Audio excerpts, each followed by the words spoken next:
Driver ఈరోజు ఈ దృష్టికి కారణం రవాణా శాఖ అధికారుల నిర్లక్ష్యం. మళ్ళీ ఈ వీడియో ద్వారా కర్నూలులో ఉండే పేపర్ వాళ్ళకి, కర్నూలులో ఉండే మీడియా వాళ్ళకి సాయం కోరుతున్నాను.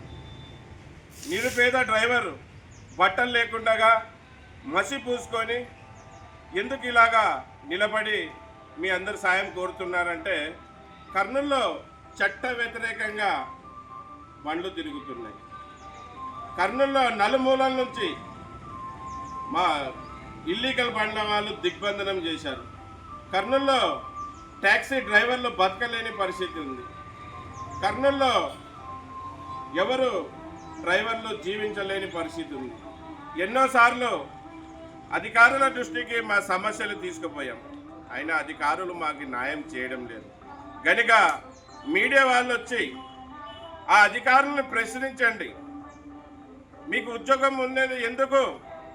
చట్టబద్ధంగా తిరిగే వాళ్లకు న్యాయం చేయాలి కదా. మళ్ళీ ఇల్లీగల్గా చట్ట వ్యతిరేకంగా తిరిగే వాళ్లకు ఎందుకు మీరు వాళ్ళకి సపోర్ట్ చేస్తున్నారు? వాళ్ళని అరికట్టాలి కదా. వేలకు వేలు, లక్షలకి లక్షలు ట్యాక్స్ కట్టే డ్రైవర్లను వదిలేసి చట్ట వ్యతిరేకంగా తిరిగే వాళ్ళని ఎందుకు తిరగనిస్తున్నారు? కొన్ని వందల బండ్లు కర్నూలు బళ్ళారి చౌరస్తాలో కర్నూలు హైదరాబాద్ తిరుగుతుంటాయి. అలాగే బళ్ళారి చౌరస్తాలోనే కర్నూలు అనంతపూర్ బెంగళూరు తిరుగుతుంటాయి. అలాగే రాజువార్ సి క్యాంప్ చెక్ పోస్ట్ నుంచి కర్నూలు, నంద్యాల్, ఆర్లగడ్డ, కడప, తిరుపతి తిరుగుతూ ఉంటాయి.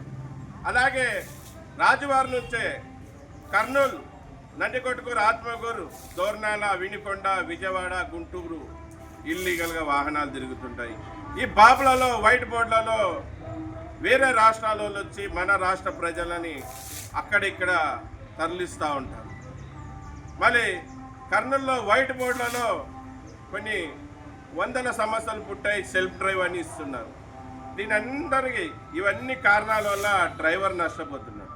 మరి డ్రైవర్కి న్యాయం చేయాలంటే, అది న్యాయం మాకు దొరకాలంటే ఎంతో పవర్ ఉన్న మీడియా, అలాగే పేపర్. గన్ను కంటే పవర్ అనేది పెన్ను. మళ్ళీ మీడియా సోదరులు, పత్రికా సోదరులు, పెద్దలందరూ కూడా నిరుపేద డ్రైవర్లకి సాయం చేస్తారని, కర్నూలులో ఉండే ట్రావెల్స్ వాళ్ళని కాపాడతారని, కర్నూలులో ఉండే కారు ఓనర్లని ఆదుకుంటారని, కర్నూలులో ఉండే ట్యాక్సీ ఓనర్ కమ్ డ్రైవర్లకు న్యాయం చేస్తారని, ముఖ్యంగా డ్రైవర్లని ఆదుకుంటారని ఈ వీడియో ద్వారా కోరుకుంటున్నాను. మళ్ళీ ఇప్పుడు నేను బయలుదేరుతున్నాను. కర్నూలు కొండారెడ్డి బ్రిడ్జ్ గారి నుంచి నా పాదయాత్ర. నమస్తే.